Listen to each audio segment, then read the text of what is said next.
What I want to talk about today is something that's sort of happened really over the past couple of years, and it's sort of the rebranding that conspiracy theorists have put themselves through. Now, what do I mean by rebranding? Well, if a product's got a bad name or a bad reputation, or they want to try and attract some, new potential customers, they change their name, they change the slogan. And if you have any interactions with conspiracy theorists now, they never call themselves conspiracy theorists. These days, they always call themselves truthers. Now, obviously, if someone calls themselves a truther, that carries almost a certain weight to them. What they are preaching is truth, and that's essentially really what they've tried to rebrand themselves as. I mean, they've even gone so far to call themselves the Truth Movement, which again has another connotation of that, oh, it's not just me, I'm just one truther that's part of a movement of truthers, meaning that there are more than me, so surely you should support my arguments and my beliefs because there are more than one of me that share these beliefs.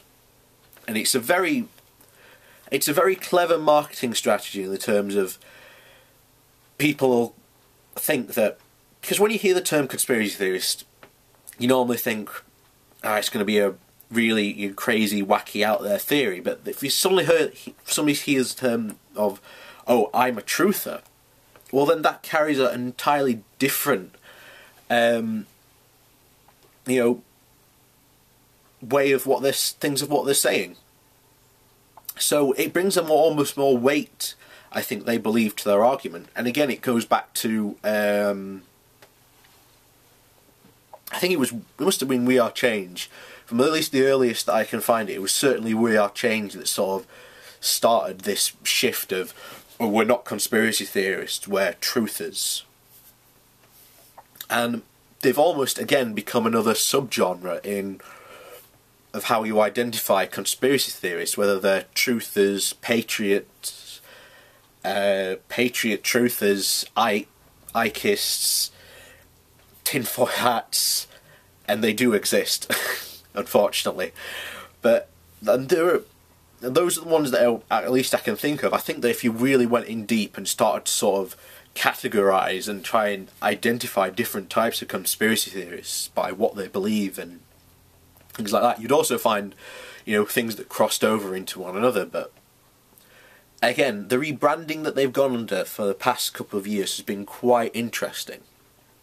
And it often makes me think, have people fallen for their rebranding, have numbers of, would you believe someone, for example, if they said, I'm a conspiracy theorist and I believe in the 9/11 conspiracy. However, would you believe someone more if they came out and said, I'm a truther and I'm part of the Truth Movement and I believe that 9/11 was an inside job? Now, both those things carry they're exactly saying the same thing, but I think that, if someone came up to you and said that, you'd be more likely to sort of believe them in sort of a way. And I think that's partly why they've done it, so they can try and have more credibility, really, when they've gotten on.